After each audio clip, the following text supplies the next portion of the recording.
What's up tol, isang mapagpalang umaga po sa lahat, no? Ito po tayo ngayon mga tol, no? Dahil sa mabilisang pagbaba. Ako ngayon mga tol,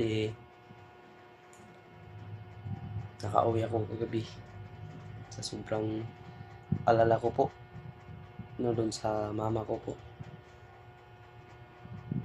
na nandun po siya ngayon sa ospital. Kaya nag-prepare na din ako mga tol para punta doon.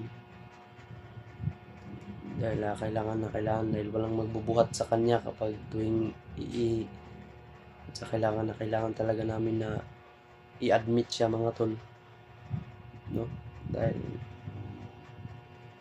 yun ang advice din ng doktor sa amin na kailangan talaga dahil na-paralyze yung isang paa niya, hindi talaga magalaw, hindi makatayo. Yung sabi ng doktor kailangan daw namin ipa-CT scan dahil nag-aano siya, bakit daw yung isang paa lang daw, yung pag-atake niya, bakit na-paralyze yung isang paa niya. Kailangan na ipa-CT scan namin yung kanyang paa, no, para malaman po kung ano talaga. Kaso may kamahalan po talaga yung CT scan mga tol, no? Kaya dyan ako nagkakaproblema dahil ang CT scan po, ang sabi po ng doktor sa akin, nasa 4 to 5 ang mababayaran po. Kasi yung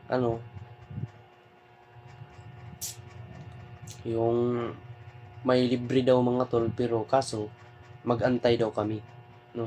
Kaya mag-antay daw kami kung kailan may schedule daw ba, kumbaga, tapos ilipat na naman sa kabilang kasi schedule, walang CT scan dun sa napasukan namin yun mga tol, no? Sa sobrang napakaano ko po dun sa bundok, di ko na po sila dyan, kung saan sila.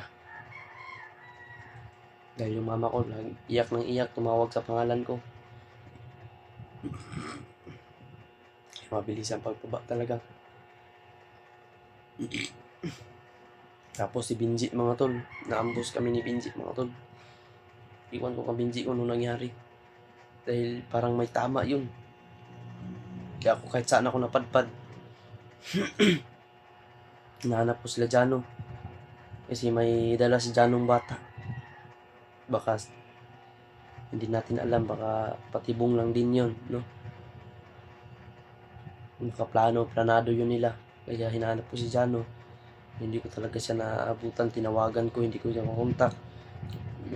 Inano ko ng message na umuwi ka na lang Jano, umuwi ka kung nakakaya mo, dahil ako kailangan ko si mama puntahan. Pero sana walang mangyaring masama kay Jano mga tol. Pagkatapos ito, kung hindi man makababa si Jano, ako mismo ang aakyat, hanapin siya. Dahil mahirap mga tol, sobrang hirap dito, na maraming problema ba. Sama ko ngayon nasa bundok, ako nakababa, pero hindi to baba na mga tol, bumaba ako dahil sa may problema na namang dumating, no? Kaya medyo ko, nai-stress. Sabi ko sa sarili ko, lalaban pa rin ako. Gusto ko mamagain mo to, nakakayak ba. Kaya yun, ngayon nag-prepare na pa ako. Maliligo muna ako mga tol bago ako punta sa hospital. Yun nga, umanap ako ng diskarte talaga kung paano ko malagtasan yung sabi ng doktor na pa-CT scan. Dahil kailangan mag-CT scan para malaman daw kung ano yung result, malaman kung bakit talaga na paralyze yung paa. Dahil yung BP niya mga tol, lalang tumaas talaga. Yung first BP niya 190/130, 120. Mataas talaga yung dugo niya mga tol. High blood, high blood, inatake ng high blood.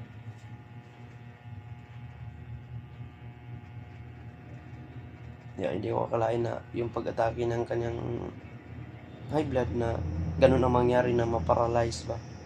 Doon ako naiyak talaga, sabi na hindi daw siya makakalakad, hindi na daw magalaw, wala na daw lakas yung isang paa, hindi makatayo.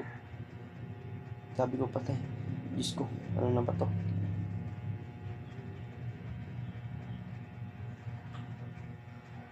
Pero yan, kakayanin po. Dahil ano lang to, challenge na to sa buhay natin, itong mga ganito. Binigyan tayo ng challenge para makifight tayo ba. Parang inano tayo ng Panginoon ba. Kumbaga, tinotrouble nila tayo para malaman kung kakayanin ba natin, ganyan. Pero fight lang tayo, fight. Dahil yan naman talaga, wala naman tao siguro walang problema dito sa mundo.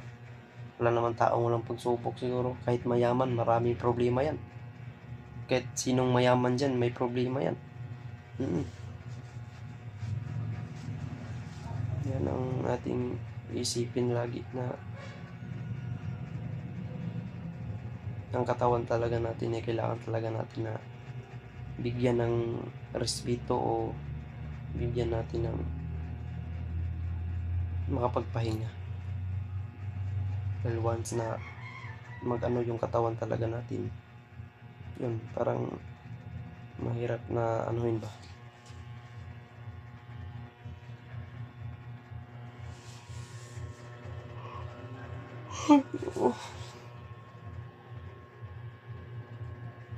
Ano tol? Shout out po sa lahat po. Shout out po kay Mama Corazon Raboy. Shout out po kay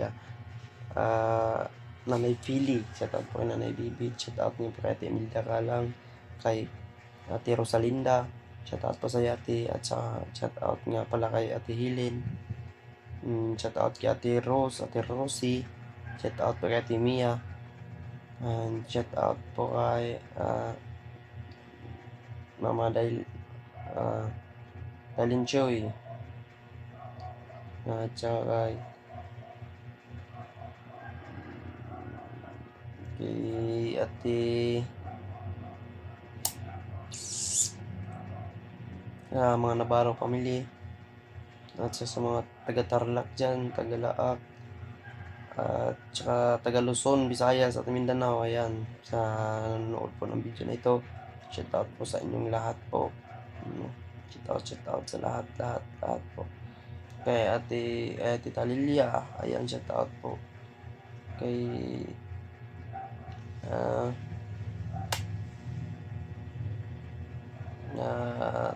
Vilma, ayan, shout out po. Kay Ate sino ba to? Ate Lourdes, shout out po sa ate. Sa lahat po, shout out sa inyong lahat talaga. At saka kay Ate Hanisli, ayan, shout out kay Ate Late Kaangko, ayan. At saka kay Tita Largo, shout out po. At saka kay Ate Sara, shout out kay Ate Sara. At saka kay Ate Huda, shout out po sa inyo, ate. Ayan, shout out sa lahat talaga. Kanani Pili. Yan, shout out to all my viewers. No, sana po ingat po kayo palagi dyan. Iwasan po natin yung kain ng marami. Kasi delikado sa high blood. Natawa natin kumawa ito. So, napakondiskartingan, magbihis, maligo muna ako. Sobrang pagod pa ng katawan ko, maliligo muna ako mga tol, para naman ma-presko yung katawan ba. Dahil ngayon, susugod ako doon sa ospital. Para